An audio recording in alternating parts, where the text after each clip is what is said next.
Sudhagad education सोसायटीचे पूर्व प्राथमिक, प्राथमिक, माध्यमिक व उच्च माध्यमिक विद्यालय कळंबोली मराठी, हिंदी, इंग्रजी, उर्दू माध्यम यांच्या सौजन्याने शैक्षणिक व्हिडिओमध्ये आपलं सर्वांचं स्वागत आहे.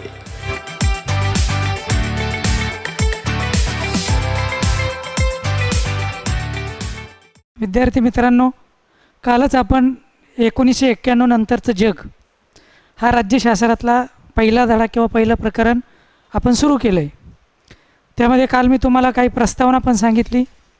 राहिलेला जो भाग आहे तो आज आपण दुसऱ्या तासिकेला घेणार आहोत. सुरुवातीला कालची प्रस्तावना आपण थोडीफार पाहू की 1991 नंतर जगाची परिस्थिती काय झाली याबाबतची प्रस्तावनारूपी माहिती की 1939 नंतर जेव्हा दुसऱ्या महायुद्धाची सुरुवात झाली आणि 1945ला जेव्हा दुसरं महायुद्ध संपलं तेव्हा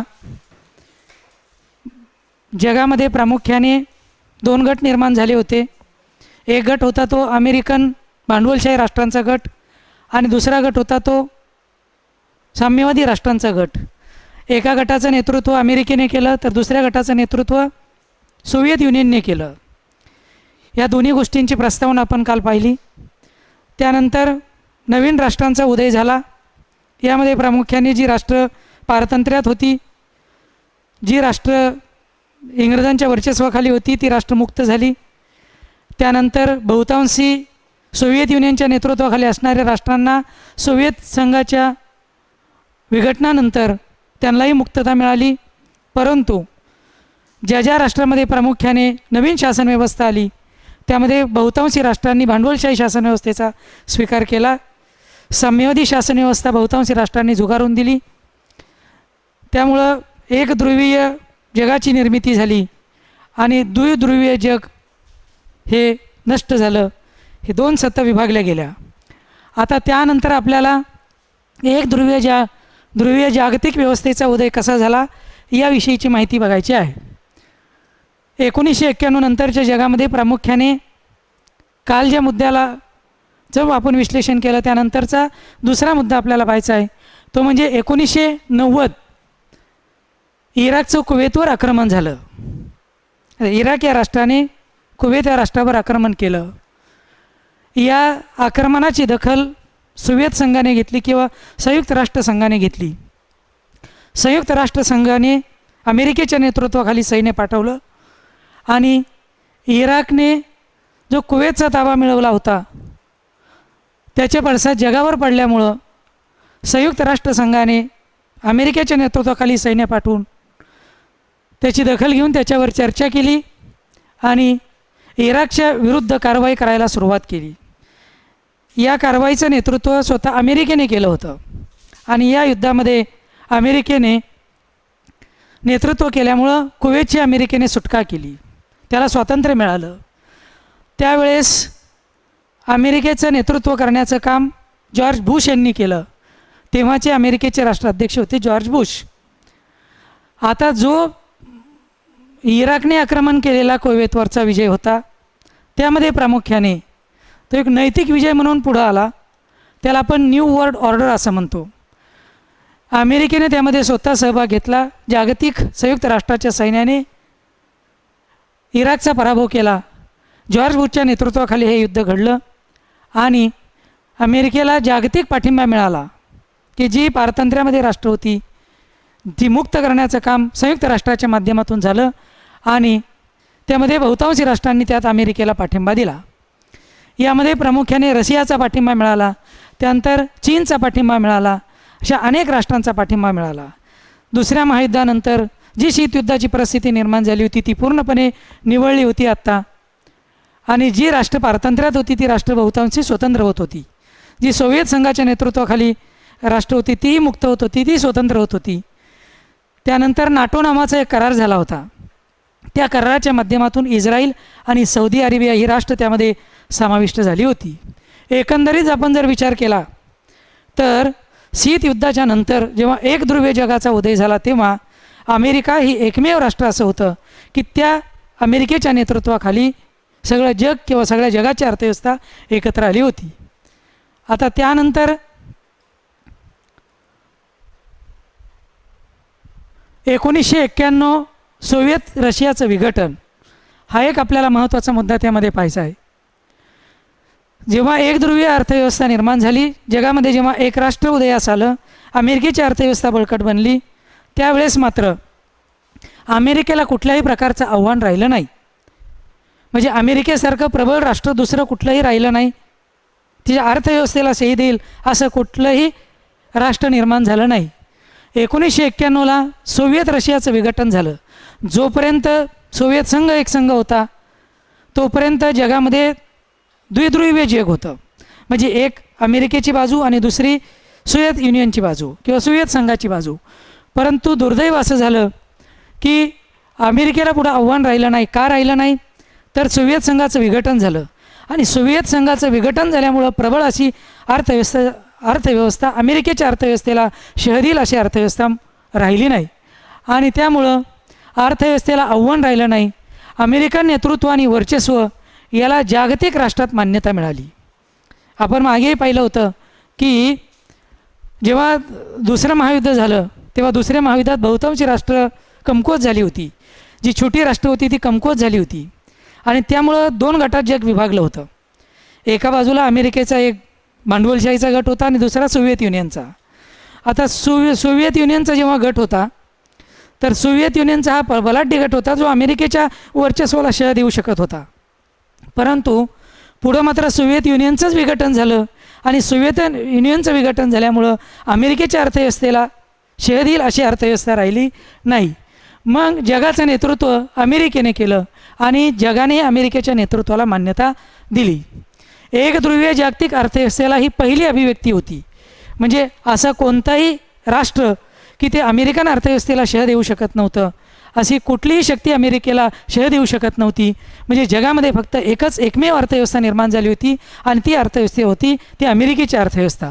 आणि म्हणून अमेरिका ही एक प्रबळ राष्ट्र बनलं जगामध्ये. पूर्व युरोपातील राष्ट्रांनी लोकशाही प्रणाली स्वीकारली.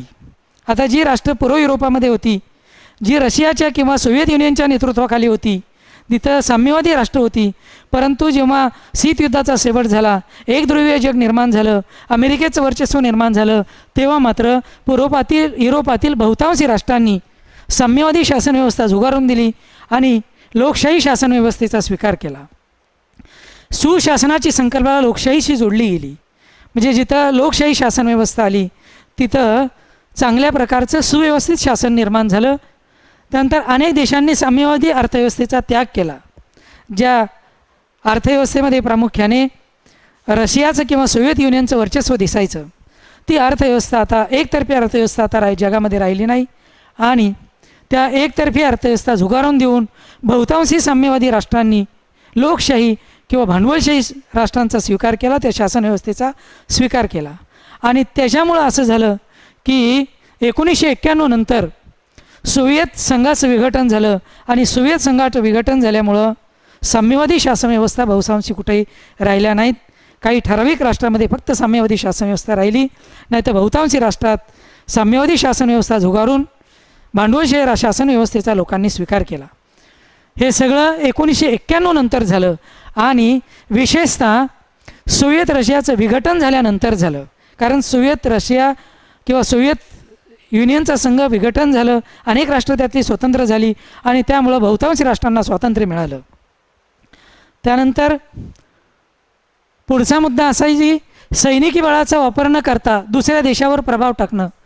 आता अमेरिकन वर्चस्वाचे पैलू इथे हे आपल्याला तो मेन मुद्दा बघायचा आहे की अमेरिकन वर्चस्वाचे पैलू कोणते किंवा अमेरिकन सॉफ्ट पॉवर म्हणजे नेमकं काय. आता एकध्रुवीय जग बनलं. एकध्रुवीय जग म्हणजे एकच अमेरिका ही महासत्ता बनली आणि एक अमेरिका महासत्ता बनली.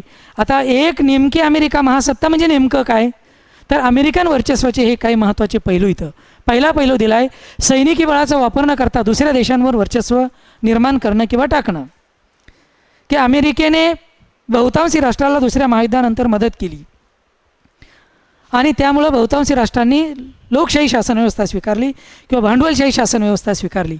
अमेरिकेला अमेरिकेच्या गटात लोकांना समाविष्ट करण्यासाठी, देशांना समाविष्ट करण्यासाठी त्यांचा एक नवीन पैलू होता, वर्चस्वाचा पैलू. त्याचं दुसरं नाव आहे अमेरिकन सॉफ्ट पॉवर. असा तो नेमका कसा, तर सैनिकी बळाचा वापर न करता दुसऱ्या देशांना आपलं वर्चस्व निर्माण करणं, म्हणजे त्यांना मदत करणं, त्यांना आपल्या बाजूने घेणं, हा अमेरिकेचा महत्त्वाचा पैलू होता. हा प्रभाव पाडण्यासाठी अमेरिकेने काय केलं, आर्थिक, सामाजिक आणि सांस्कृतिक इतर साधनांचा वापर केला.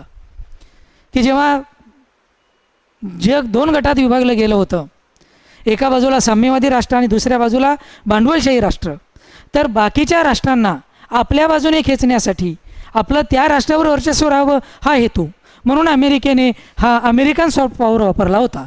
त्याला अमेरिकन वर्चस्वाचा पैलू आपण म्हणतो. आता याच्यामध्ये दोन कोणते महत्त्वाचे भाग त्यांनी इतर राष्ट्रांवर वर्चस्व निर्माण करायला वापरले, तर त्यातला पहिला, हा सैनिकी बळाचा कुठलाही वापर अमेरिकेने केला नाही. तरी पण अनेक राष्ट्रांना त्यांनी आपल्या बाजूने समाविष्ट करून घेतलं. दुसरी गोष्ट, प्रभाव पाडण्याचं आणखी महत्त्वाचं कारण ते म्हणजे आर्थिक, सामाजिक आणि सांस्कृतिक इत्यादी साधनांचा सुद्धा त्यांनी वापर केला. म्हणजे आर्थिक मदत केली, हा एक महत्त्वाचा भाग झाला. त्यानंतर दुसरी, सामाजिक प्रभाव टाकण्याचा प्रयत्न केला, विचारसरणी टाकण्याचा प्रयत्न केला, तो एक महत्त्वाचा भाग झाला. त्यानंतर सांस्कृतिक देवाणघेवाण करण्याचा प्रयत्न केला. काही अनेक इतर साधनं येतं की त्या साधनांचा वापर अमेरिकेने केला आणि एक ध्रुवीय राष्ट्र बनण्याचा प्रयत्न केला अमेरिकेने. दुसरा महत्त्वाचा घटक त्यातला आहे की अमेरिकन वर्चस्वाचे पैलू आपण कशा पद्धतीने मांडू शकतो, तर त्याचं उदाहरण दिलं आहे. शैक्षणिक देवाणघेवाणीचे कार्यक्रम सुरू झाले दुसऱ्या महायुद्धानंतर, शीतयुद्धाच्या समाप्तीनंतर, सोव्हिएत युनियनच्या विघटनानंतर. काय झालं, तर अमेरिका विद्यार्थ्यांसाठी एक अनुकूल राष्ट्र बनलं. आजही आपण बघतो की बहुतांशी शैक्षणिक प्रगतीसाठी किंवा विचारांच्या देवाणघेवाणीसाठी किंवा शिकण्यासाठी जगातल्या बहुतांशी देशातली विद्यार्थी आज अमेरिकेमध्ये जात आहेत आणि तिथं शिक्षण घेत आहेत. आणि म्हणून अमेरिका विद्यार्थ्यांसाठी एक शैक्षणिक अनुकूलता दाखवली आणि एक वातावरण त्यांनी निर्माण केलं. दोन, अमेरिकन शिकणाऱ्या आंतरराष्ट्रीय विद्यार्थ्यांचा आकडा जास्त आहे. तो कसा की आज बहुतांशी जगातल्या इतर देशातून अनेक लोक अमेरिकेमध्ये शिक्षणासाठी जात आहेत, विद्यार्थी शिक्षणासाठी जात आहेत, उच्च प्रकारचं शिक्षण घेत आहेत. तर अमेरिकन वर्चस्वाचा पैलू या विचार केला उदाहरणाच्या माध्यमातून आपण, तर शैक्षणिक देवाणघेवाणीचे कार्यक्रम त्यांनी अवलंबले. त्यानंतर अनेक विद्यार्थी अमेरिकेमध्ये शिक्षणासाठी जाऊ लागले, हा एक महत्त्वाचा भाग आहे. त्यानंतर आंतरजाल हा एक महत्त्वाचा भाग आहे.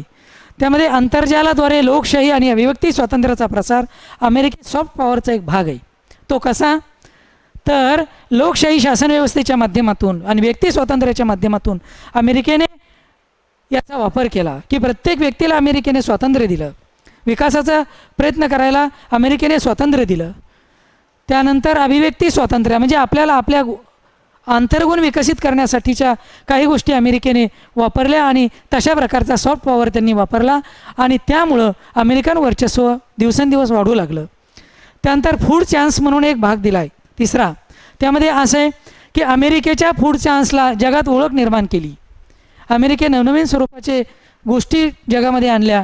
त्यामध्ये मॅकडॉनल्ड असेल, सबवे असेल, पिझ्झा हट असेल, बर्गर असेल, किंग असेल इत्यादी काही महत्त्वाची उदाहरणं आहेत की जगामध्ये त्यांनी ती पसरवली आणि अमेरिकेने आपलं वर्चस्व निर्माण केलं. त्यानंतर उदारमतवादी लोकशाही म्हणजे काय असा एक भाग आहे की कशाला म्हणायचं उदारमतवादी लोकशाही, की लोकशाहीमधलाच हा एक भाग आहे की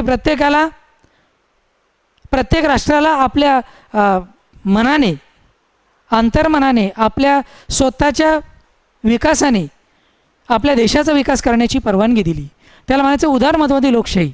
आता उदारमतवादी लोकशाहीमध्ये प्रामुख्याने एक भाग येतो, हा प्रातिनिधिक लोकशाहीचा प्रकार आहे. उदारमतवादी लोकशाही म्हणजे प्रातिनिधिक लोकशाही, म्हणजे लोकशाहीमध्ये प्रत्येकाने आपापलं स्वतः प्रतिनिधित्व करायचं आणि स्वतः प्रतिनिधित्व करून आपला विकास करायचा, त्याला प्रातिनिधिक लोकशाहीचा प्रकार म्हणायचा. जागतिक स्तरावर या लोकशाहीला एक प्रबळ राजकीय विचारधारा आहे. की काय झालं, दुसऱ्या महायुद्धानंतर जगामध्ये जसे गट निर्माण झाले तसं अलिप्तवादी धोरणाचा एक गट निर्माण झाला होता जगामध्ये. अनेक राष्ट्रांनी कोणत्याही राष्ट्रातनं अमेरिकेच्या ना सोव्हिएत युनियनच्या संघात समाविष्ट न होता एक स्वतंत्र विचारसरणी किंवा एक प्रणाली आणली पुढं आणि त्या विचार प्रणालीने जागतिक स्तरावर लोकशाहीला एक प्रबळ विचारधारा निर्माण करून दिली. ती प्रातिनिधिक लोकशाही. यामध्ये व्यक्ती स्वातंत्र्याला महत्त्वाचं स्थान असतं की स्वातंत्र्यप्राप्तीनंतर किंवा दुसऱ्या महायुद्धानंतर किंवा एक ध्रुवीय जग निर्माण झाल्यानंतर परिस्थिती अशी झाली की कुणीही कोणाच्या वर्चस्वाखाली किंवा बंधनामध्ये राहायचं नाही, आपण स्वतंत्र राहायचं. आणि त्यामुळं या व्यक्ती स्वातंत्र्याला महत्त्वाचं स्थान प्राप्त झालं की प्रत्येक व्यक्तीला स्वातंत्र्य दिलं गेलं. व्यक्तीने आपापला विकास करणं, आपल्या व्यक्तिमत्वाचा विकास करणं याला महत्त्व आलं आणि त्याचा दिवसेंदिवस विकास होत गेला. ही उदारमतवादाची लोकशाही स्वातंत्र्यप्राप्तीनंतर किंवा दुसऱ्या महायुद्धानंतर, शीतयुद्धानंतर, सोव्हिएत युनियनच्या विघटनानंतर अशी परिस्थिती निर्माण झाली. आता उदारमतवादी लोकशाहीची काही महत्त्वाची वैशिष्ट्य येतं. ही कशाला म्हणायचं उदारमतवादी लोकशाही? त्यातला एक घटक आहे महत्त्वाचा, त्याचं नाव आहे सार्वत्रिक मताधिकार. स्वातंत्र्यप्राप्तीनंतर किंवा दुसऱ्या महायुद्धानंतर जी राष्ट्र स्वतंत्र झाली, जी पारतंत्र्यातून मुक्त झाली, त्या प्रत्येक राष्ट्राला स्वतःच्या स्वातंत्र्याचा अधिकार प्राप्त झाला. आणि स्वतःचा अधिकार प्राप्त झाल्यानंतर त्या राष्ट्रांनी आपापल्या तत्वावर आपल्या देशाच्या विकासासाठी लोकशाही प्रणाली राबवायला सुरुवात केली. त्यामध्ये प्रामुख्याने सार्वत्रिक मताधिकाराचा एक महत्त्वाचा घटक आहे की सार्वत्रिक मताधिकार म्हणजे प्रत्येक व्यक्तीला मतदानाचा अधिकार प्राप्त झाला. त्याला सार्वत्रिक मतदार अधिकार असं म्हणतात. मग ती स्त्री असेल, तो पुरुष असेल की ज्यांचं वयवर्ष 18 पूर्ण झालेलं असेल. आता भारतामध्ये 18 वर्ष पूर्ण झालेल्या व्यक्तीला मतदानाचा अधिकार मिळतो, पण पूर्वी काही राष्ट्रामध्ये हा अधिकार सर्वच लोकांना मिळत नव्हता. ठराविक लोकांना मिळायचा, उच्च वर्गाला मिळायचा, स्त्रियांना मिळत नव्हता. परंतु उदारमतवादी लोकशाहीमध्ये प्रामुख्याने हा मताचा अधिकार हा सगळ्यांना मिळाला. मग ती स्त्री असेल, तो पुरुष असेल, त्यानंतर तो कोणत्याही वंशाचा असेल, तो कोणत्याही धर्माचा असेल, तो कोणत्याही जातीचा असेल, ते वंश, जात, धर्म, पंथ, भाषा, प्रांत या कुठल्याही गोष्टीचा विचार न करता प्रत्येक व्यक्तीला मतदानाचा अधिकार प्राप्त होणं हे उदारमतवादी लोकशाहीचं महत्त्वाचं वैशिष्ट्य आहे आणि त्याला आपण सार्वत्रिक मताधिकार असं म्हणतो. दुसऱ्या महायुद्धानंतर जेव्हा बहुतांशी राष्ट्र पारतंत्र्यातून मुक्त झाली तेव्हा प्रत्येक राष्ट्राने लोकशाही शासन व्यवस्था स्वीकारली आणि शासन व्यवस्थेच्या माध्यमातून प्रत्येक व्यक्तीला सार्वत्रिक मतदानाचा अधिकार प्राप्त करून दिला. उदारमतवादी लोकशाहीचं आणखी दुसरं महत्त्वाचं वैशिष्ट्य आहे स्वतंत्र आणि न्याय निवडणुका. प्रत्येक व्यक्तीला स्वातंत्र्य दिलं गेलं, व्यक्ती स्वातंत्र्याचा पुरस्कार केला गेला आणि प्रत्येकाला कुणालाही निवडणुकीला उभं राहता येतं, त्यानंतर आपला विकास करता येतो, त्यानंतर निवडणुकीत सहभाग घेता येतो, त्यानंतर उमेदवारी अर्ज दाखल करता येतो, सभा घेता येतात, त्यानंतर आपलं मत मांडता येतं, त्यानंतर जनतेपर्यंत जाता येतं. या सगळ्या गोष्टी आपल्याला करता येतात. त्याला स्वतंत्र आणि न्याय निवडणुका असं म्हणतात. विशेष म्हणजे आज आपल्या देशात निवडणूक आयोगाच्या माध्यमातून प्रत्येकाला निपक्षपातीपणे मतदान करता यावं या दृष्टिकोनातून निवडणूक आयोगाची निर्मिती करण्यात आली. निवडणूक आयोगाचे नियम ठरवून दिलेले, तर त्या निवडणूक आयोगाच्या नियमानुसार आपल्याला उमेदवारी अर्ज भरता येतो, मतदान करता येतं, आपलं मत मांडता येतं, लोकांच्यापर्यंत जाता येतं, सभा घेता येतात, समारंभ आयोजित करता येतात, निवडणुकीचे अर्ज भरता येतात, त्यानंतर राजकीय क्षेत्रामध्ये आपल्याला प्रवेश करता येतो. या सगळ्या गोष्टी स्वतंत्र आणि न्याय निवडणुकीच्या माध्यमातून आपण करू शकतो. हे एक उदारमतवादी लोकशाहीचं एक महत्त्वाचं वैशिष्ट्य आहे. त्यानंतर स्पर्धात्मक पक्षीय राजकारण आहे. स्वातंत्र्यप्राप्तीनंतर जेव्हा आपली राजघटना निर्माण करण्यात आली तेव्हा राजघटनेच्या माध्यमातून राजकीय पक्षांची निर्मिती करण्यात आली आणि राजकीय पक्षाच्या माध्यमातून पक्षीय किंवा स्पर्धात्मक पक्षीय राजकारणाला सुरुवात झाली.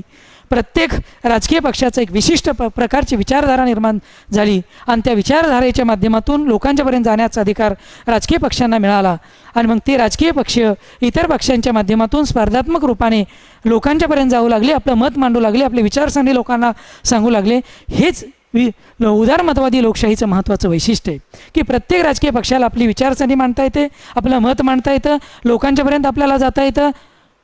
या सगळ्या गोष्टी स्पर्धात्मक पक्षीय राजकारणाच्या माध्यमातून लोकांच्यापर्यंत मांडता येऊ लागल्या किंवा त्याचं स्पष्टीकरण लोकांना देता येऊ लागलं.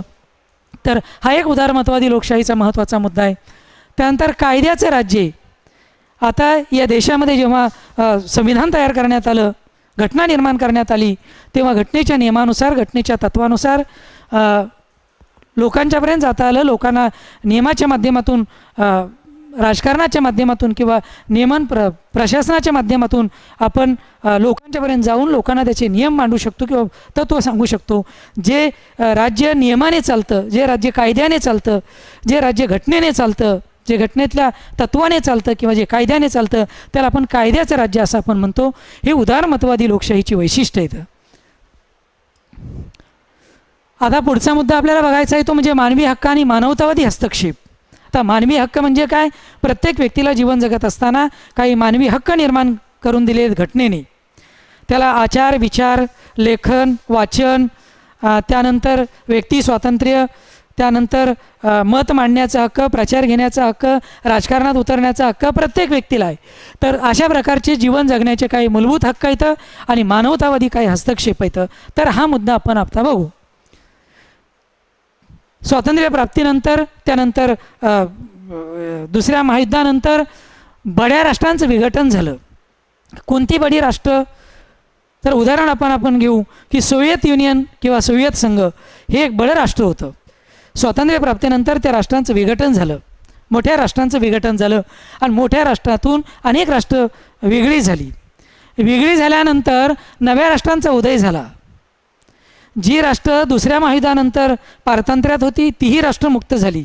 जी इंग्रजांच्या वर्चस्वाखाली होती तीही राष्ट्र मुक्त झाली. जी युरोपियन युनियनच्या नेतृत्वात होती त्यांचा एक गट निर्माण झाला. जी सोव्हिएत संघाच्या नेतृत्वाखाली होती तीही विघटन झालं त्यांचं, तीही स्वतंत्र झाली. आणि त्यामुळं ज्या राष्ट्रांची नव्या राष्ट्रांचा उदय झाला, परंतु ही प्रक्रिया शांततेच्या मार्गाने झाली असं नाही की आपणही भारतीय लोक पारतंत्र्यात होतो, इंग्रजांच्या वर्चस्वामध्ये होतो आणि स्वातंत्र्यप्राप्तीनंतर आपल्यालाही स्वातंत्र्याचा अधिकार मिळाला, आपणही पारतंत्र्यातून मुक्त झालो. परंतु ही प्रक्रिया काय आपली शांततेच्या मार्गाने झाली नाही. कारण आपल्याला इंग्रजांच्या वर्चस्वातून मुक्त होण्यासाठी स्वातंत्र्यासारखी चळवळ करावी लागली, इंग्रजांना विरोध करावा लागला. तर अनेक गोष्टी आपल्याला कराव्या लागल्या. जसं आपल्याला करावं लागलं तसं जगातल्या बहुतांशी राष्ट्रांना दुसऱ्या महायुद्धानंतर स्वतंत्र झाल्यानंतर त्यांनाही सहजासहजी स्वातंत्र्य मिळालं नाही. पण काय करावं लागलं? तर त्यांनाही लढा द्यावा लागला. मग आता कोणकोणती राष्ट्र अशी आहेत की ती मानवी हक्काच्या आणि मानवतावादीच्या हस्तक्षेपातून मुक्त झाली? उदाहरणार्थ आपण म्हणतो की युगोस्लाव्हाकिया, बोस्निया, हर्जिगोनिया या प्रांतात प्रचंड हिंसाचार झाला. तो वंशिक हिंसाचार होता की स्वातंत्र्यप्राप्तीनंतर या राष्ट्रामध्ये वंशिक हिंसाचार झाला आणि वंशिक हिंसाचारातून ती राष्ट्र मुक्त झाली. त्यासाठी संयुक्त राष्ट्र संघटनेला तिथं हस्तक्षेप करावा लागला, त्यांना स्वातंत्र्य मिळवून देण्यासाठी प्रयत्न करावे लागले. चेचन्या, पूर्व तिमोर, एरिट्रिया यासारख्या देशात संघर्ष झाला. हिंसेच्या प्रकारात मानवी हक्काची पायमल्ली झाली. आता मानवी हक्क आपण कशाला म्हणतो?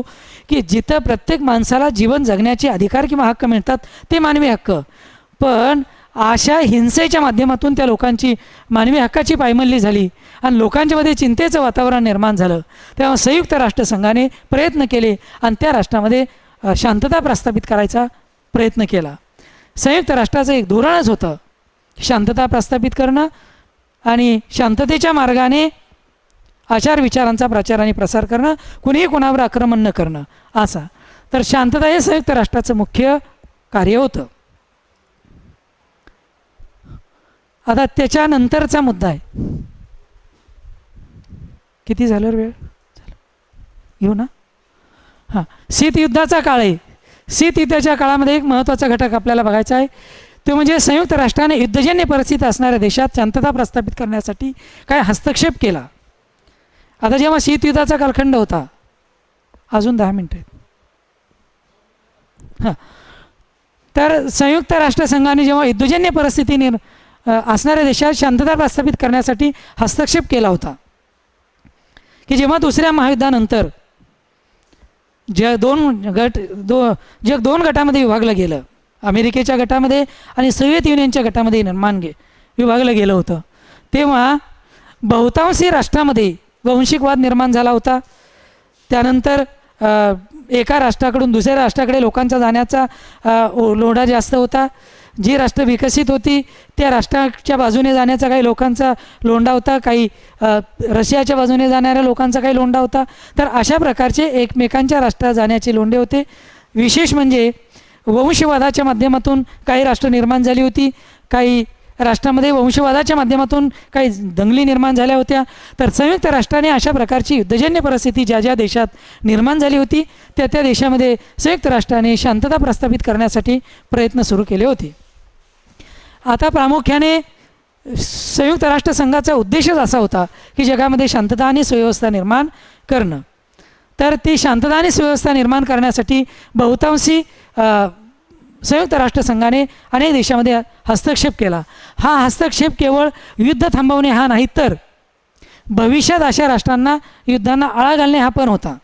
की संयुक्त राष्ट्राने जेव्हा शांतता प्रस्थापित करायचा प्रयत्न केला तर त्या संयुक्त राष्ट्र संघटनेचा नुसता हेतू एवढाच नव्हता की त्या राष्ट्रामध्ये शांतता प्रस्थापित करायची, असाच नव्हता, तर पुन्हा अशा प्रकारची युद्ध होऊ नयेत हाही त्याच्या पाठीमागचा हेतू होता. आणि युद्धाला आळा घालणे हा संयुक्त राष्ट्र संघटनेचा मुख्य हेतू होता. मानवतेचं रक्षण करणे किंवा मानवी हक्काचं रक्षण करणे हा संयुक्त राष्ट्र संघटनेचा हेतू होता. आणि म्हणूनच संयुक्त राष्ट्र संघटनेची स्थापना करण्यात आली होती. विशेष म्हणजे शांतता प्रस्थापित करणे हा संयुक्त राष्ट्र संघटनेचा आणखी महत्त्वाचा हेतू. पीडितांच्या मानवी हक्काचं रक्षण करणे हा संयुक्त राष्ट्र संघटनेचा मुख्य हेतू होता. की वंशवादाच्या माध्यमातून जी दंगली निर्माण झाल्या होत्या किंवा जिथं अशांतता निर्माण झाली होती त्या ठिकाणी बहुतांशी वेळा संयुक्त राष्ट्राने आपलं सैन्य पाठवलं आणि सैन्य पाठवूनसुद्धा त्या देशात शांतता प्रस्थापित करायचा प्रयत्न केला होता.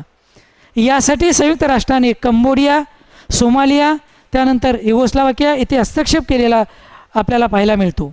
की अशा भागात जिथं वंशिक भेद निर्माण झाला, दंगली निर्माण झाल्या, अशा ठिकाणी संयुक्त राष्ट्रसंघाने आपलं सैन्य पाठवलं, तिथं शांतता प्रस्थापित करायचा प्रयत्न केला. किंवा यासाठी ज्या ठिकाणी अशा प्रकारच्या गोष्टी घडत होत्या दुसऱ्या महायुद्धानंतर त्या ठिकाणी हस्तक्षेप करायला संयुक्त राष्ट्रसंघाने सुरुवात केली आणि त्यांचा तो मुख्य हेतूच होता.